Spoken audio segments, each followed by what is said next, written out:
Welcome, everybody, to Krystal, Kyle, and Friends. Today, we're happy to be joined by the author of The Nerd Reich, Silicon Valley Fascism and the War on Democracy, which comes out shortly. In fact, when does it come out, Gil? Let everybody know.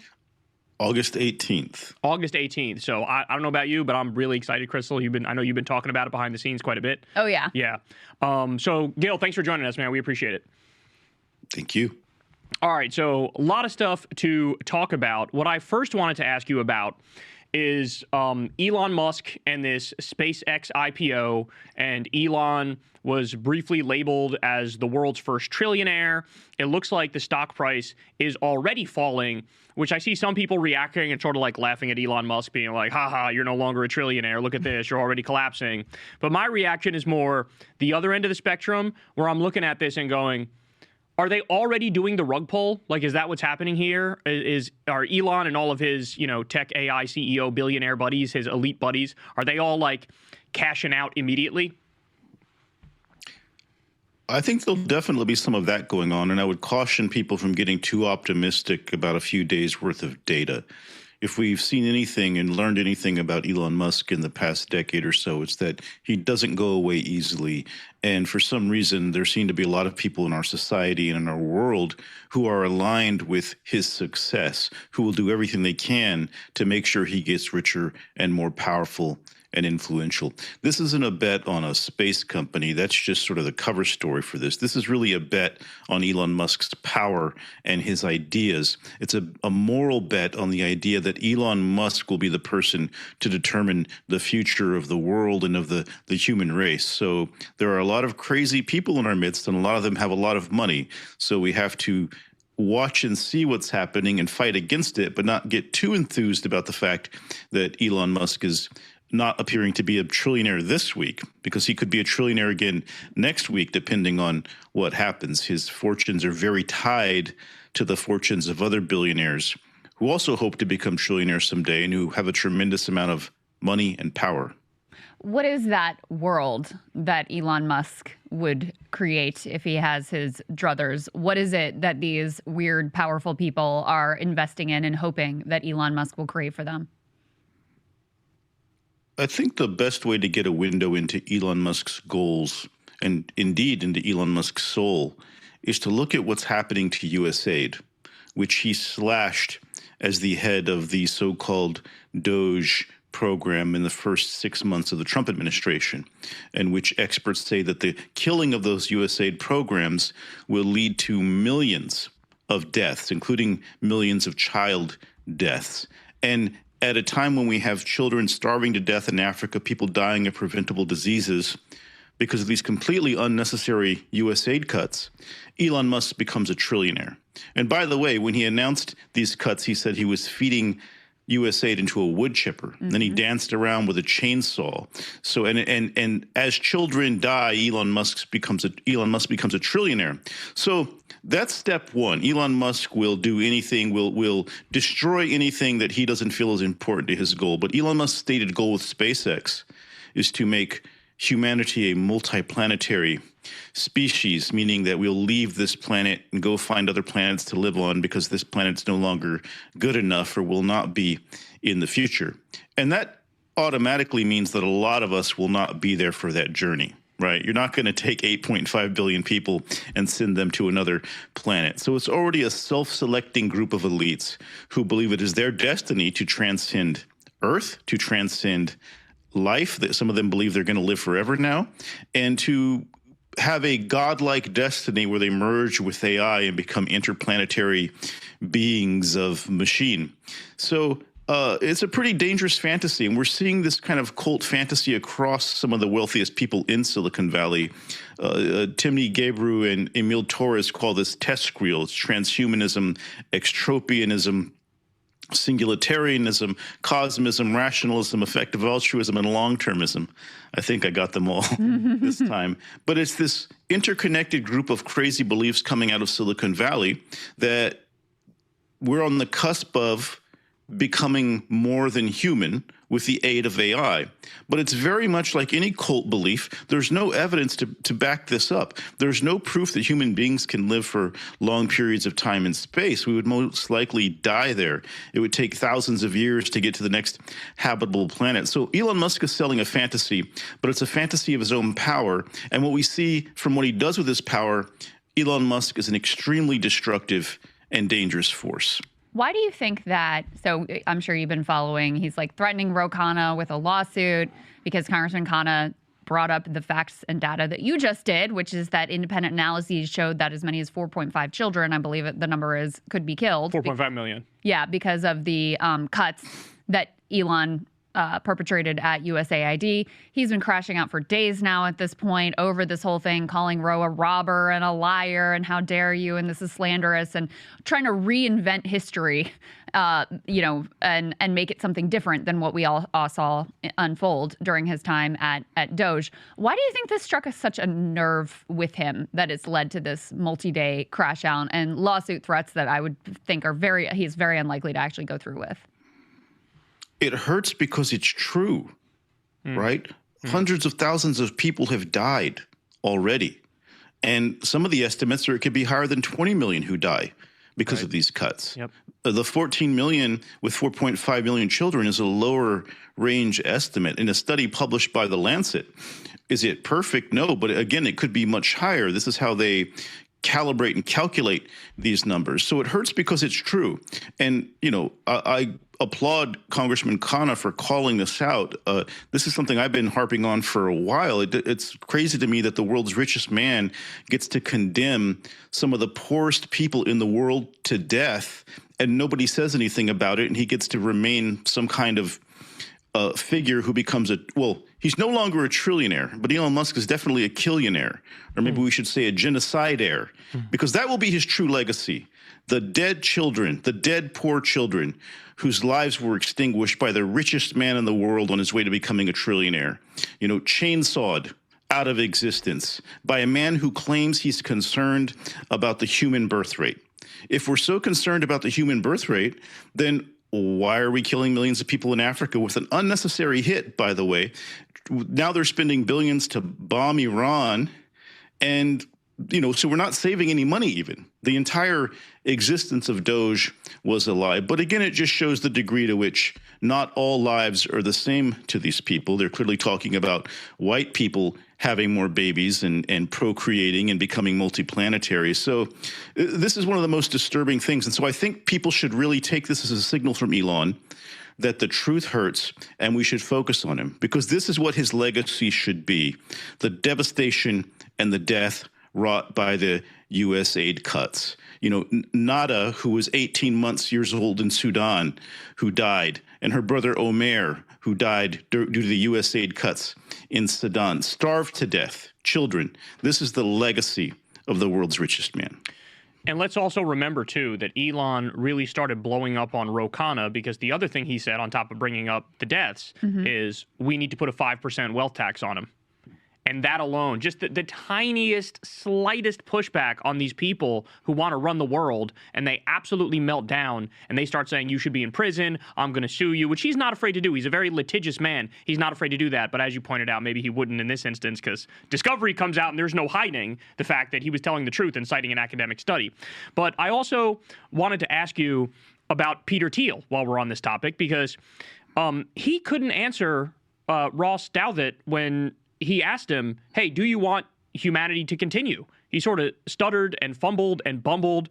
And effectively his response was, I mean, I guess, but I basically want to make all of humanity AI trans cyborgs where we mesh together with this absurd technology. Have people really fully grasped yet that we're dealing with a movement that is fundamentally anti-human? Some people have. But that conversation is being left out of the mainstream establishment media, which is either too scared of the billionaires or too in love with them to fully expose what's going on here. And that's part of what I hope to do with my book. It was actually 18 seconds that Teal paused and stammered when Douthat asked him if the human race should survive into the future. I counted it twice just to make sure. You got a fact check for a book. I'm like, wait, how did I know that was 18 seconds? It's literally 18 seconds of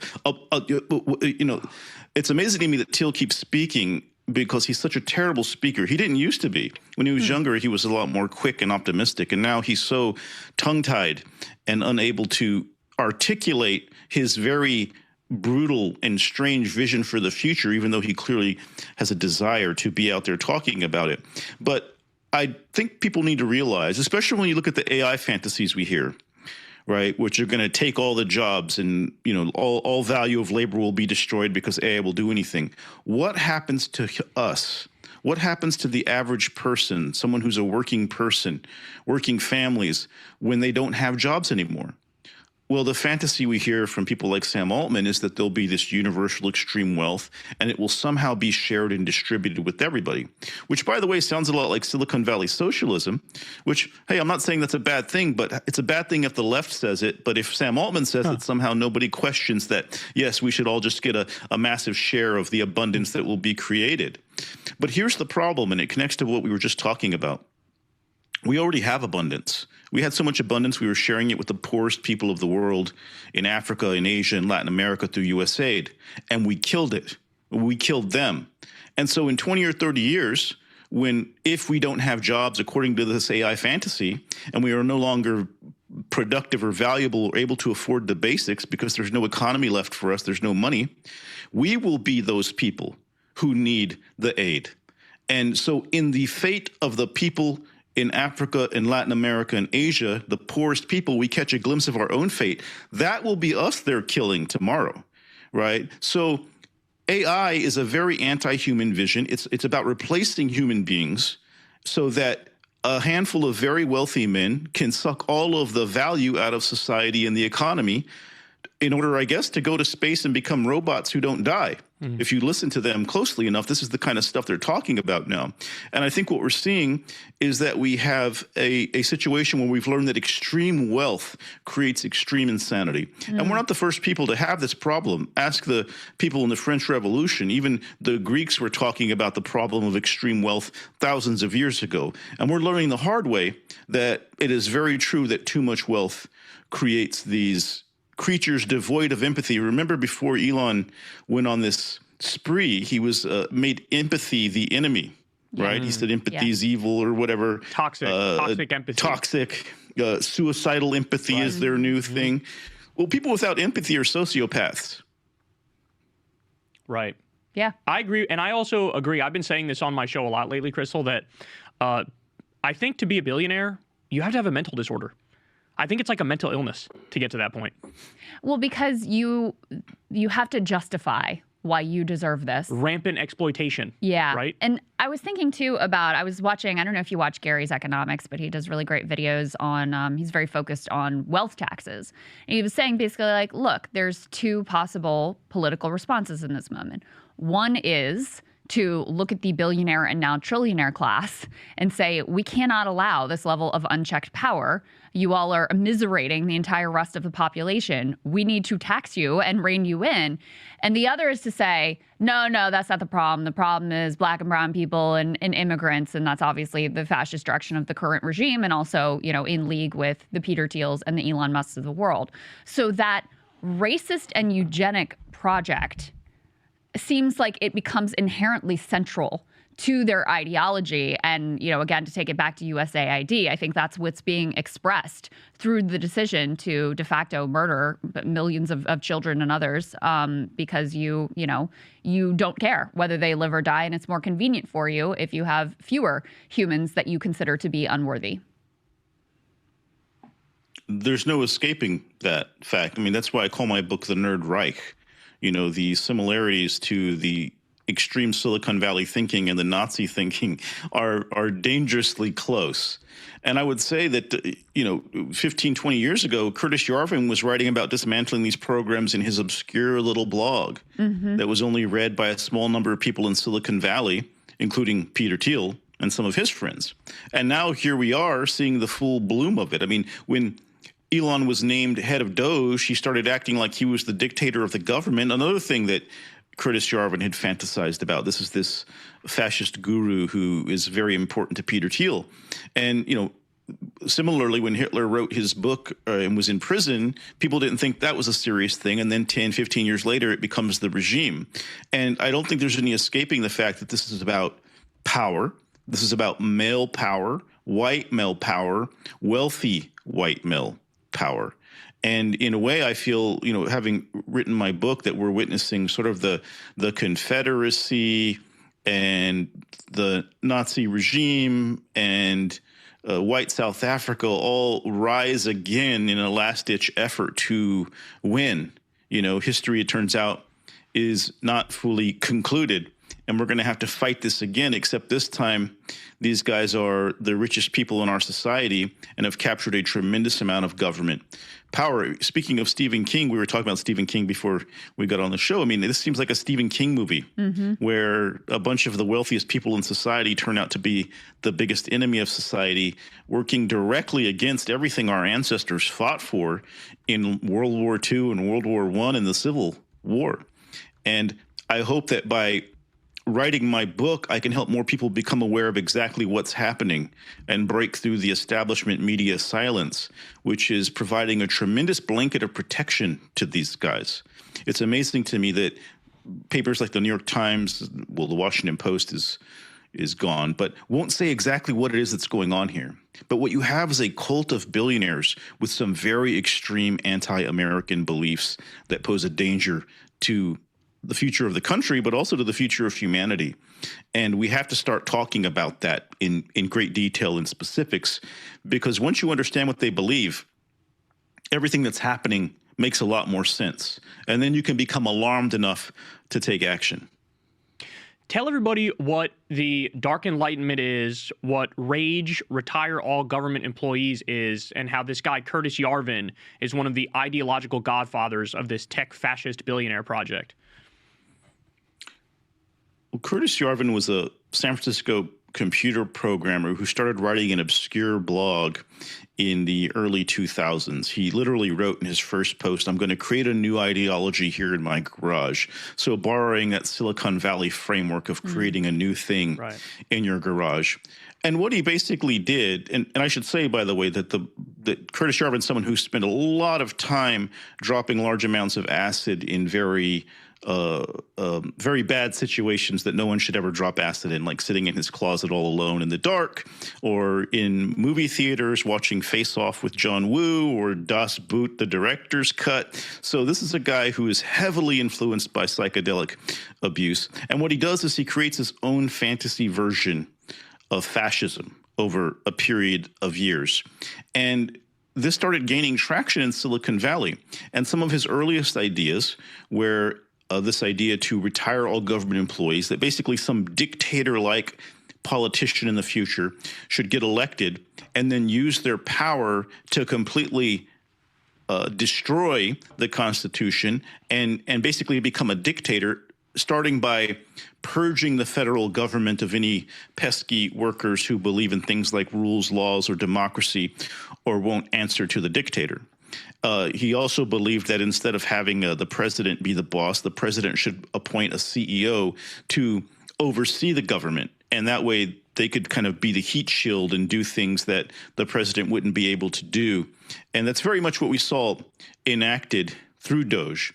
And what's interesting is that for a long time, Curtis Yarvin was not taken seriously. And admittedly, it's hard to take him seriously. He's this kind of goofy guy who talks too much and laughs at his own jokes.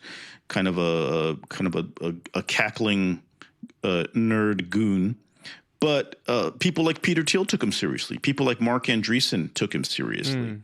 And but he also says crazy things like, for instance, he had a fantasy scenario of a future San Francisco that would be completely corporate controlled with total surveillance, even in your own house, and a government that could take your life for no reason. That's about how much power it had. But it wouldn't do that because the market would make it bad for these corporate controlled cities if they killed people.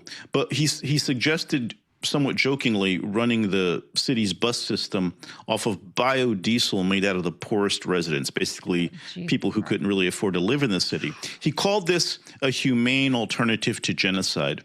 And as someone who's read way too much Curtis Yarvin, including his more recent stuff, genocide is a recurring theme in the works of Yarvin.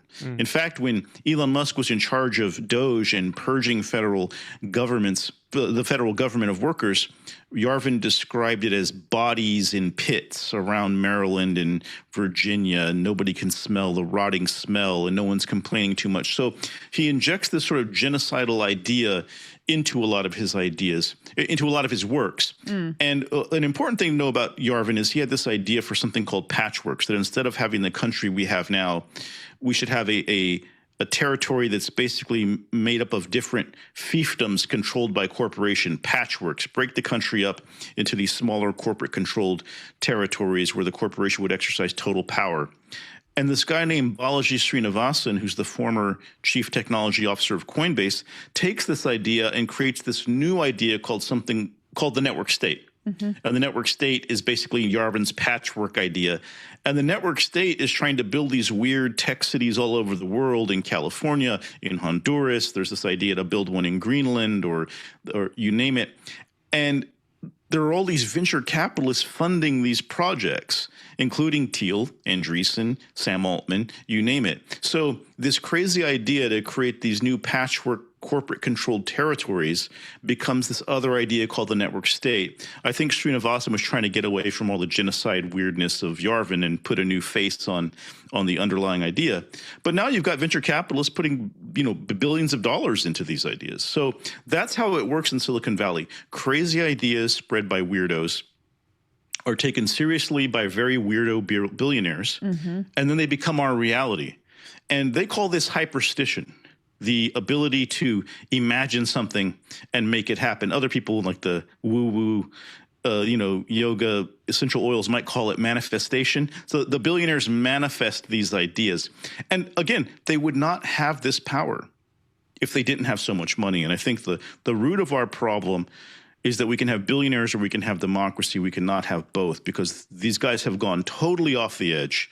And it's amazing to me, even, I started paying attention to this stuff 3 years ago, that they have gotten so far so fast. It's terrifying. Yeah. They really, Krystal, grab the reins of power so aggressively, and that's what makes all of it even more scary, because it sounds pie in the sky. It sounds like that'll never happen. That's too extreme. And then you see Elon Musk grabs Doge, and they cut pediatric cancer research and Meals on Wheels and kill millions of people overseas, and Screwworm is back now because some idiot at Doge decided cut the $10 million program to drop the flies. Now we got to spend $1 billion to save the cattle industry. They actually do just grab the reins of power. Yeah, and to Gil's point, and the media just sort of allows this to happen without any repercussion and very little public awareness. And because it all happened so quickly, too, it makes it very difficult to hone in on any one of their crimes. I also love, though, that Curtis Yarvin, imagining him oh my God, I'm going to create this brilliant new ideology. And then it's oh, that's just fascism. Congratulations, you reinvented fascism from first principles. Bravo. And every, narcissistic, self-obsessed billionaire in Silicon Valley thinks this is all so genius and so novel. That's exactly what he did. And, it's funny because a lot of what Silicon Valley has done is just reinvent things that already exist with a little bit of a tech spin on it. And tomorrow, I believe, or Saturday, Curtis Yarvin will be in San Francisco having a debate over whether America needs a Caesar. Right, in San Francisco, in this weird secret society where the young men, mostly young men from San Francisco Tech, have to wear suits and meet in a Catholic church to hear this godless fascist talk about why we need to destroy America. And, it's all mysterious as to who's funding this. But again, they're trying to create this culture of young men who become fascists because they want to be in tech. They want to be in venture capital. It's really this cult recruitment mechanism we're seeing, even here in 2026. The one thing I will say, because I know the stuff I talk about tends to leave people a bit feeling powerless and scared of what these guys are doing. But Curtis Yarvin lately has been, in his public appearances, breaking into tears and weeping heavily because he thinks the Trump administration is going to fail, and that, he warns that anybody who's been supporting the regime needs to figure out an escape plan, because he imagines there'll be significant retribution for all of the crimes and sort of injustices that took place during this period. And that's a sign of hope. And you see, Peter Thiel went and bought a mansion in Argentina to, kind of prepare his escape route there. So Yarvin thinks Trump is failing because he's failing to go full dictator. And that is what Yarvin has been counseling. Hey, don't listen to judges. Maybe don't have judges anymore. Disband the courts. So in his fantasy, we should already be way farther down toward having a dictatorship. Instead, Trump appears mostly interested in feasting on crypto corruption and taking naps and obsessing over the reflecting pool, which is not, it's bad enough. I don't want to downplay Trump's behavior, but, he isn't lining up journalists to be shot, which I think in a fascist fantasy is what would be happening by now. At the same time, the American journalism establishment isn't really challenging anything that's going on to the degree that's necessary. So yeah, I mean, I kind of flip back and forth between these two realities, where on the one hand, I do think the Trump administration has basically failed. A lot of their most maximalist aims. They're selling off some of the warehouses that were meant to be ICE holding facilities. Concentration camps. Yeah, exactly. Concentration camps. They obviously approval is rock bottom. Trump is very listless and, like you said, just focused on these sort of self-aggrandizing projects, the reflecting pool, the ballroom, et cetera. On the other hand, Elon Musk is a trillionaire, and, these guys still have all of their money, and they still have a lot of power. And by the way, primary hold on the Republican Party, but Gavin Newsom is lining up to be like, hey guys, I won't tax you. I'll be your friend. I'll say mean things about Trump, but, ultimately, do we have any confidence that he would check these guys? Absolutely not. He's telling us in all the ways that he can that is not what he's here to do. So when I look at it through that prism, I become very concerned because wealth equals power in our society. That's the way the Supreme Court has structured things at this point. And these are people who are wealthy beyond what any human being could possibly imagine. The good news is that Gavin Newsom's a little slow. He often jumps on a train when it's already left the station. True. And so the fact that he's trying to be the Silicon Valley Democrat is funny. It's sort of an indication that, we've seen him already try to be a right-wing influencer who loves Charlie Kirk. Right. Then he's the leader of the resistance. So he kind of is always a beat or two behind the moment, trying to grab onto whatever he thinks is moving. But it is concerning. He is cozying up to crypto. He has nothing to say about the oligarchs who are destroying our democracy, even though many of them live here in California. He vetoed AI regulation without even really trying to engage and make it better. He often loves to veto something and act like, well, I didn't really like this or that. Well, you're the governor. You're supposed to engage and negotiate these things. And now he's cozying up to crypto billionaires. I would say also one thing most people can't see is a lot of the consultants around Newsom, who most people wouldn't know, but I know because I worked in California politics for most of my career, are totally on the payroll for a lot of these guys now. So the entire firmament around Newsom is starting to link in and get paid by venture capital and crypto. I mean, his campaign spokesman is the spokesman against the billionaire tax, basically getting paid by Sergey Brin and other billionaires. So you're starting to see this full alignment. But I think that will be a miscalculation by Newsom. I think that in 2 years, people will be very suspicious against anyone who's aligned with the billionaires. And I know Newsom thinks he needs their money. But what I think we need more than anything are politicians who are so powerful and dedicated and who can communicate so well with the American people that the money can't really hit them. We're seeing that with Mamdani, for example. We're seeing that to some degree with James Tallarico. Now, Texas is a hard place to win, but people who are speaking against the oligarchs, not begging them for money, not expecting their support. We need more politicians like that, and Gavin Newsom does not fit the bill. To quote an old phrase, if Gavin Newsom is the answer, it must be a very strange question. Very true. A lot of these guys are very, very weird. So Jason Bassler on Twitter said the following. This is all about Alex Karp here. Lifelong bachelor once said the idea of raising a family gives him hives. He's big on personal privacy, reportedly lives in seclusion and doesn't own a cell phone. Each of Karp's office windows reportedly has acoustic devices that vibrate the glass with white noise to block laser eavesdropping. He even owns a $46 million billionaire bunker in Indian Creek, Miami, which is complete with its own private police and guarded bridge. What do you make of the fact that all of these weirdo AI tech billionaire elites are like buying these doomsday bunkers? I covered a story on my show where the guy who makes these bunkers, he's like, I can't keep up. He said, I have multiple people in the Trump regime who are now having me build bunkers from them on top of the AI tech demons here. What do you make of that? That is very disturbing, isn't it? Well, the tech billionaire class speaks of abundance, but they're preparing for apocalypse. Right. And we have to judge them by their deeds, not by their words. They have a very dark vision of where things are headed, although they sell the public on this pie-in-the-sky dream that you'll have everything you need and everything will be free because AI will make it so. We have a system where we can have trillionaires, but we can't have healthcare. And so they're promising that the future will be great, but they're building bunkers. In fact, it was over 10 years ago that Sam Altman told the New Yorker he was stockpiling guns and gold and gas masks at a compound in Santa Cruz somewhere, or Big Sur.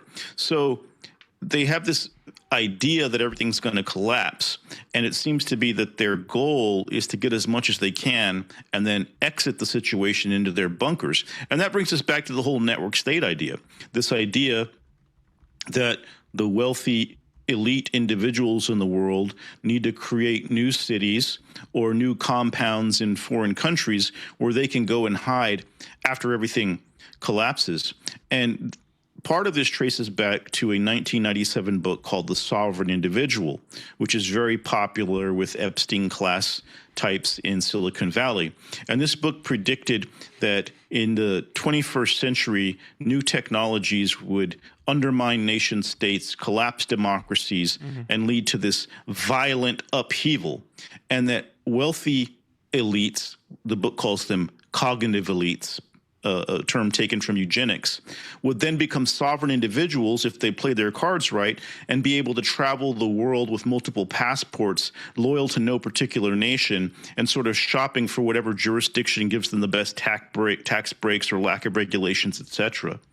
And this book predicted that the two technologies that would be the most consequential were something called cyber currency, which is essentially crypto, which would allow these wealthy people to sort of evade government authority in terms of monetary power, and automation, or AI, which would kill all the jobs and lead to this economic collapse, which would in turn collapse nation states. This book so inspired Peter Thiel that he's credited it for being part of the reason why he started PayPal, as an effort to get ahead of cyber currency.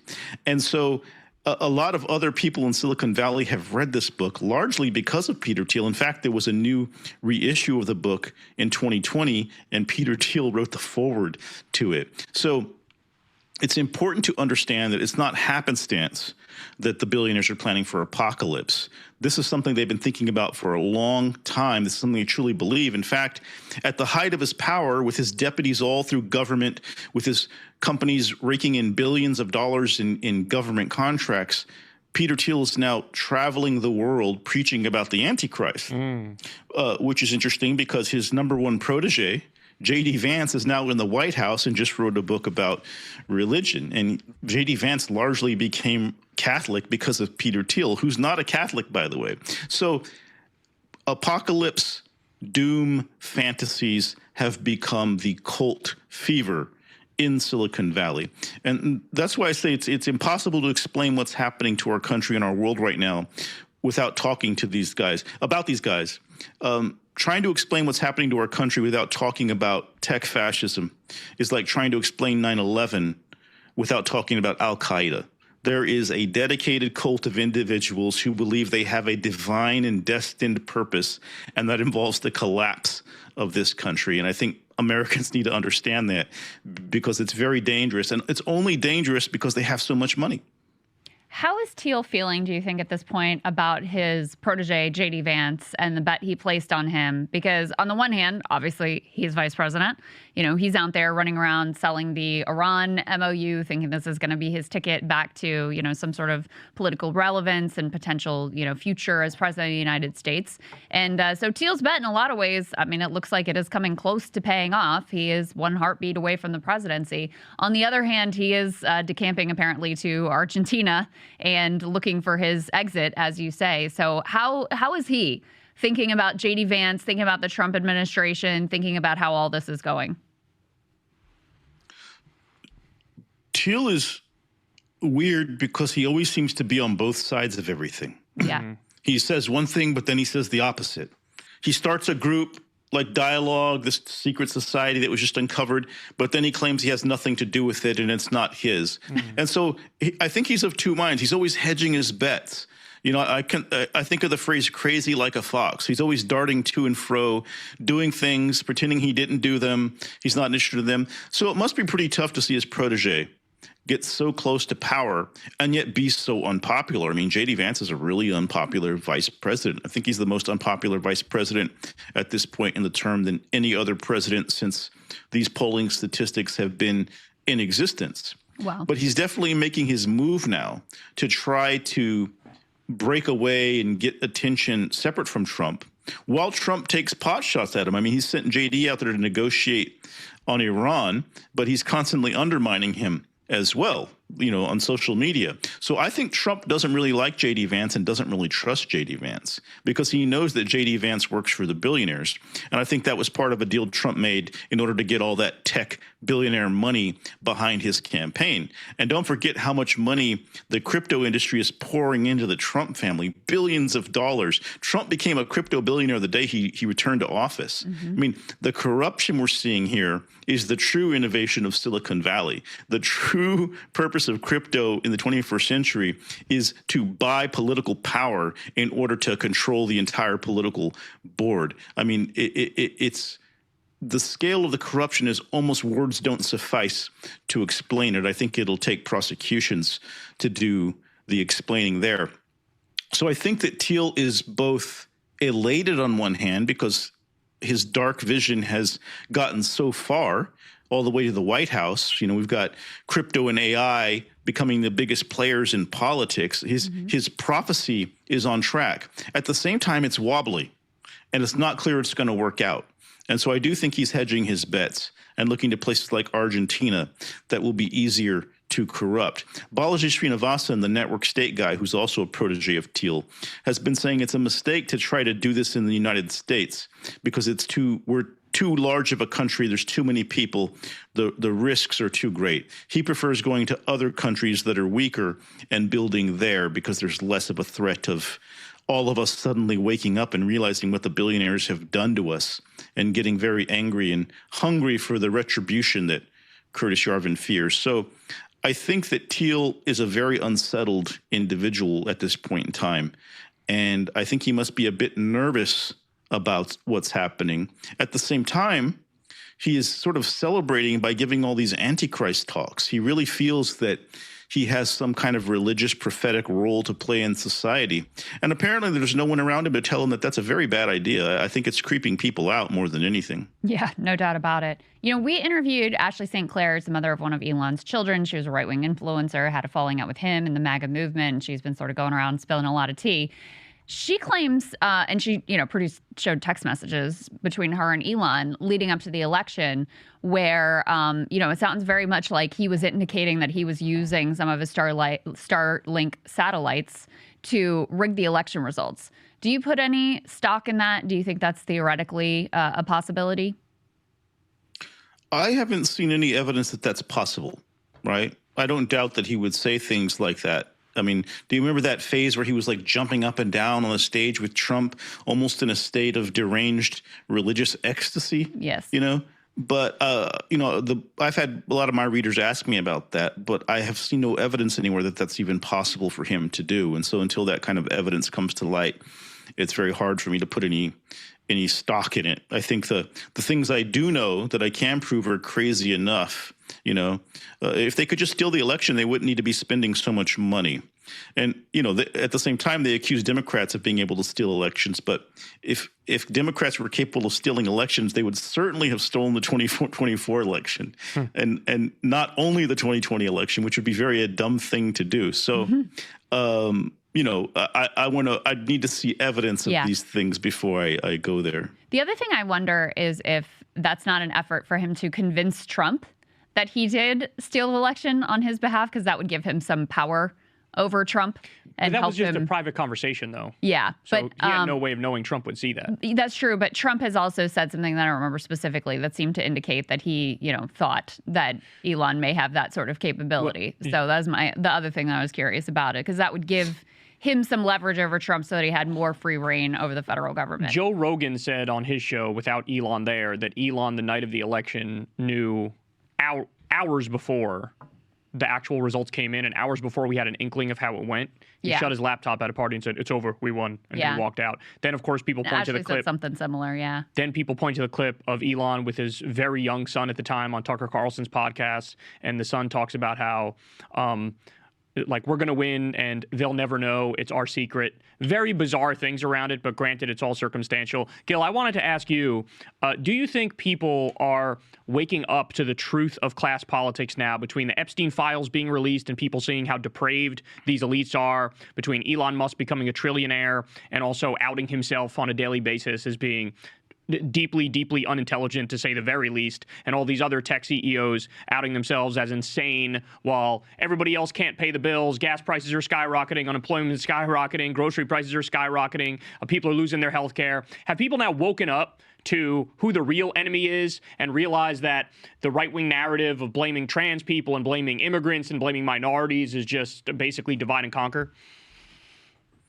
I think people are waking up to the problem with billionaires and the fact that the billionaires are the common enemy. I still think we're divided on some of these other cultural matters, which Republicans have been great at exploiting and dividing people. But overall, when AI takes all your jobs, which may not even be possible, by the way, it's part of their head games. What you were mentioning there, AI taking all the jobs, Elon stealing the election, they do a lot of propaganda and bullshit talk, right? And you never know, is it real, is it not? You can't not take it seriously. At the same time, you don't want to give it too much power in case it's all just meant to demoralize you. But I think people are realizing that there's a massive problem. The billionaires have way too much power. The polls show that. In addition, they're making these catastrophic mistakes, the billionaires are, telling people you're going to take their jobs. It's hard to think of a more catastrophic error in American politics. I used to work on campaigns, work for politicians. You're always promising to create more jobs, not to destroy the jobs. So there's one major category error that the billionaires and the tech moguls have created. In order to convince their investors that their investments will pay off, they have to promise something absurd like the killing of all jobs. And that creates this massive political liability. We also see the issue of the data centers becoming more important as communities across the country find themselves invaded by these alien forces that want to take your land and poison your water and air and create massive nuisance and pollution, all for the sake of eventually taking away your job. So everywhere we look, it's a shit sandwich that people are being offered from Silicon Valley. What's needed, though, is a concerted campaign to exploit these factors and build a public movement against billionaire and tech fascism. Unfortunately, the party that should be doing that, the Democratic Party, is so addicted to billionaire money that they are in a crouching position, or worse, in a kneeling position, to cuddle up to the billionaires, to defend data centers, to oppose billionaire taxes. Gavin Newsom, thinking of you right now. And so it's going to have to come from somewhere else, but there needs to be a massive popular movement against billionaires. There are a lot of little policy things, and those are important, but the biggest problem we have is we have a choice between billionaires and democracy. We cannot have both. And I think people are waking up to the fact, whether they're on the right or on the left, that these people are not like us. Mm-hmm. And what they want is a world in which we no longer belong, in which we will no longer have a job or a livelihood. And they want to kill the future for your children. And I think we need to start making that case to people and helping them understand what's going on. And I think the billionaires are giving us everything we need to do that, but there's not a moneyed campaign to make that happen. How much of a play are they making in the Democratic Party? We talked a little bit about Gavin Newsom, but also in that, the revelations about dialogue, which is Peter Thiel's secret society thing. There were, plenty of liberals in good standing that were on that list. One of them noteworthy, Ezra Klein, New York Times, but of abundance fame. And we also know abundance, that quote unquote movement, has been really funded and fueled by a lot of Silicon Valley tech billionaire money. So how much of a play are they making within the Democratic Party right now? I think they're making a massive effort to influence the Democratic Party. The thing about these guys is they have enough money to buy both sides. And that's what they're trying to do. Even seeding these movements like abundance to bubble up and, and have this cultural effect, dividing Democrats against themselves, the YIMBYs versus the NIMBYs, everyone fighting each other instead of looking at what's the common problem we share, what's the real obstacle to human flourishing and economic fairness and freedom. And so, they're going to try to buy both sides. In fact, this one person who really exemplifies this is Chris Larson, this California crypto billionaire, chairman of Ripple Labs, founder of Ripple Labs, a crypto exchange. And in the California governor's race this year, he both bet on Katie Porter, a Democrat, and Steve Hilton, a right-wing former Fox News Republican.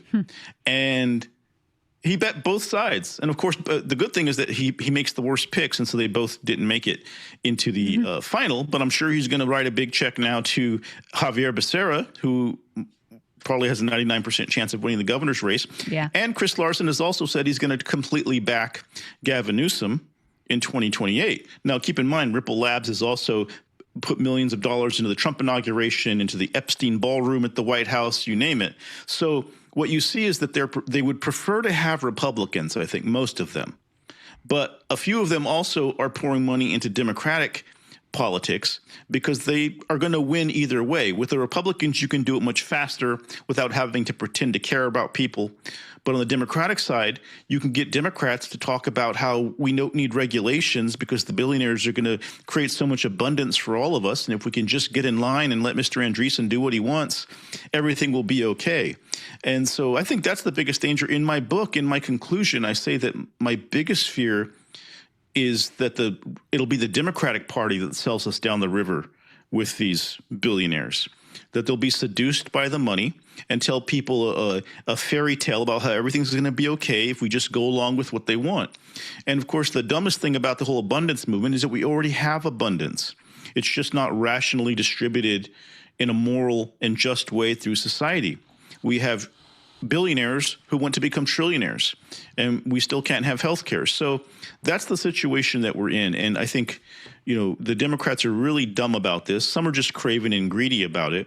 Every time I turn around, another Democratic politician is signed on to work with Palantir or venture capitalists, you name it.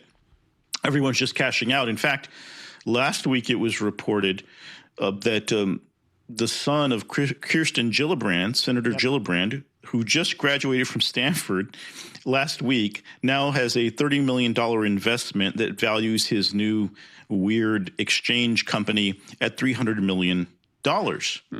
And, this is a Democrat. And it turns out her son has interned at Andreessen Horowitz and worked on Peter Thiel's Stanford Review newspaper at Stanford University. And now he comes out and he gets this massive investment. And by the way, I don't think the New York Times or the Washington Post have even covered that story. Wow. And Gillibrand is on the banking committee. She was, yeah. I think she just stopped, but oh, really? But that's where she got the connections for all this stuff, obviously. Yeah, it's a shame. I remember the story of Hakeem Jeffries immediately after the 2024 election going to Silicon Valley and Wall Street and basically telling them, and I think this was as all the Doge chaos was going on, letting them know, like, hey, if you keep donating to us, we'll also we'll make sure our policies are in line with roughly what you want them to be. So it's a very disturbing thing because obviously, needless to say, the entire Republican Party is bought and owned by the AI tech billionaires and Wall Street and the military industrial complex. and the Saudi lobby and the Israel lobby. We go on and on and on. But let me ask you this question.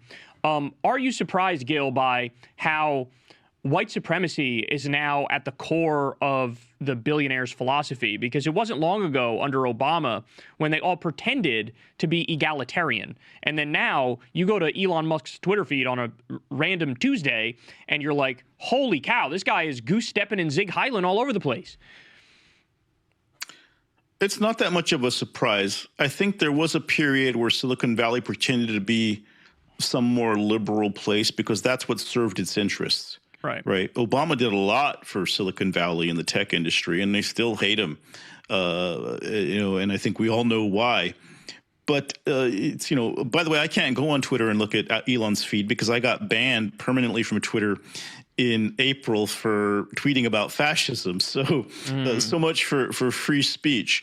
Elon gets very mad when people call him fascist or Nazi. But I don't know. I had this weird dream where he was at the inauguration and he gave a Hitler salute twice. Does anyone else have that dream? Was it just me? Yeah, I seem to remember that as well. That's right. Again, these things that they say and then they try to deny, even though there's visual evidence. They think they have that much power, right, to just erase it. But no, I think we're dealing with that. I think part of the reason they got so radicalized, these billionaires, is because they got terrified of things like Me Too and the Black Lives Matter movement. And this all kind of coincides with eventually with the pandemic.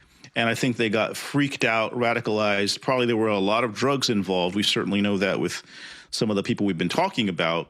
And now they are in this sort of doom-tinged fantasy where they believe because of their wealth and their success in selling tech products, that they have achieved infinite, everlasting supremacy and should lead the world and the human race from here on out.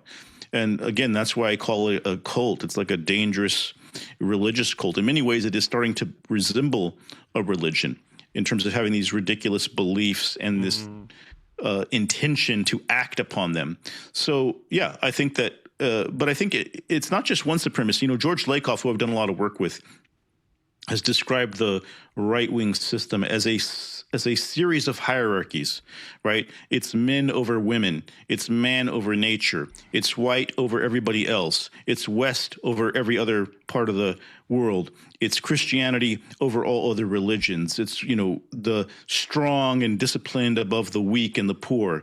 So I think when we look at it that way, we see that there are 8.5 billion people on the planet. Only around 3,000 of them are billionaires. So this is the easiest trolley problem ever. We vastly outnumber these people, and they are trying to destroy the planet, destroy the country, destroy the economy, and destroy the future. And we have power right now to do something about that. And I think we need to wake up to that power. And as painful as it is right now, as scary as it is right now, this is part of our awakening process. My last question for you, Gil, because it's something I've been thinking about, but I don't think I've quite fully coalesced around a theory of what's going on here, is there seems to be also this rise of this hippie-tinged fascism. I just saw this article about how IDF monsters were doing yoga to get over their war crimes and grapple with their feelings. Sam Harris, a great example of this, doing his leading his meditations while he's justifying the mass murder and slaughter of children. RFK and Maha with this eugenicist, but all cloaked in this sort of hippy-dippy language and ethos.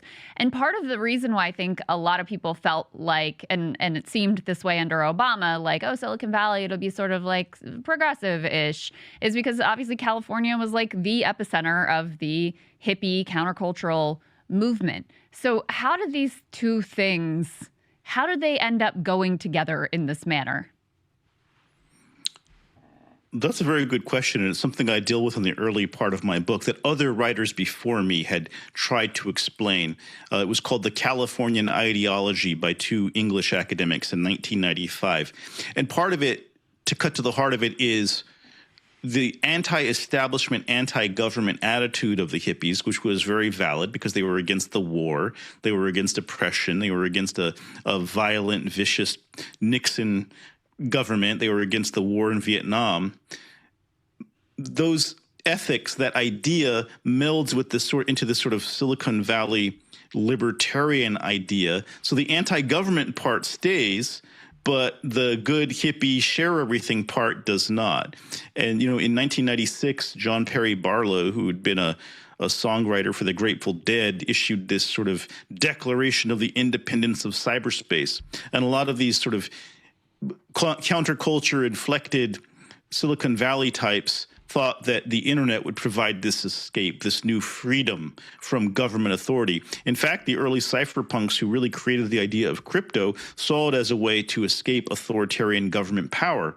What's happened is that the anti-authoritarians have become the authoritarians, right? It's no longer just about living the way you want on a commune, which you can go and do. It's about seizing that government power. And I think that once you start believing in all of these kind of countercultural ideas to some extent, it's easy. I call it the slippery slope from essential oils into fascism, right? You start questioning all of reality, and some of the realities should be questioned, right? Should you put this poisonous food into your body? Should you buy these products that are laden with harmful chemicals?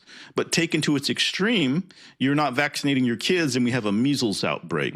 So I think, especially in the age of social media, people have been able to exploit the gullibility and distrust to turn even sort of yoga types into fascists. In fact, during the pandemic in Sacramento is where I was living at the time, and I saw one of my yoga teachers, because I did a lot of training in hot yoga back in the day, turn completely QAnon nutter, right? The whole where we go one, we go all. And I couldn't reconcile that yoga teacher I had known in this pre-pandemic reality with this new crazed person who was part of this, movement that thought that there was a satanic cabal eating children.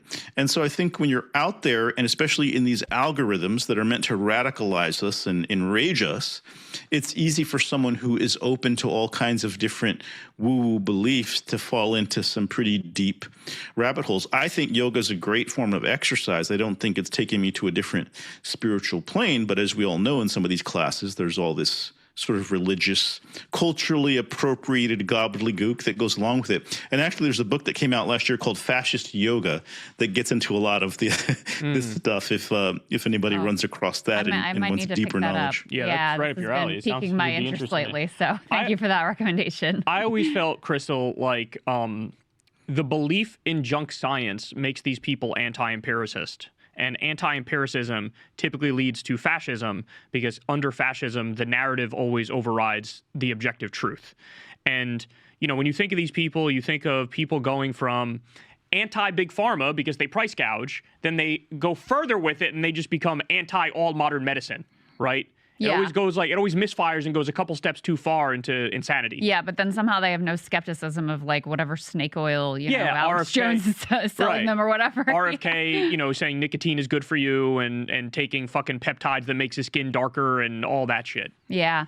Yeah, I think there's also, you can sort of see it in the way that the 60s curdled into the 70s, where when there was a sense that the sort of collective project failed, there's this whole individualist back to the land movement that's all right, we're not going to change the country, but maybe I can individually do something, and it becomes libertarian, and then libertarian. It's not hard to see how that slides sort of directly into fascism. So.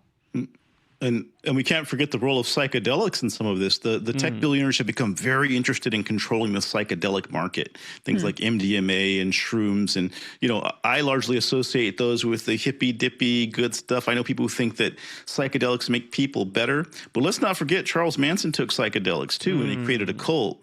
And a lot of, my second chapter of my book is called The Acid Story, and it's about Curtis Yarvin.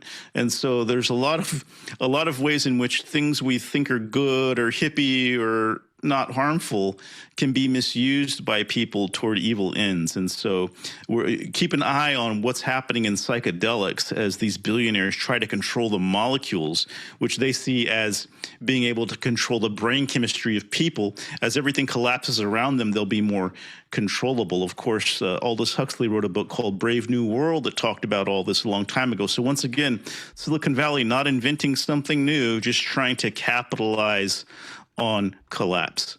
Yeah, it can give you a transformative spiritual experience, or it can fry your brain, right? Like one or the other. Or both. Or both. Both. That's right. That's a good point. Depending on the scene and setting, right? So That's right. Very yeah. true.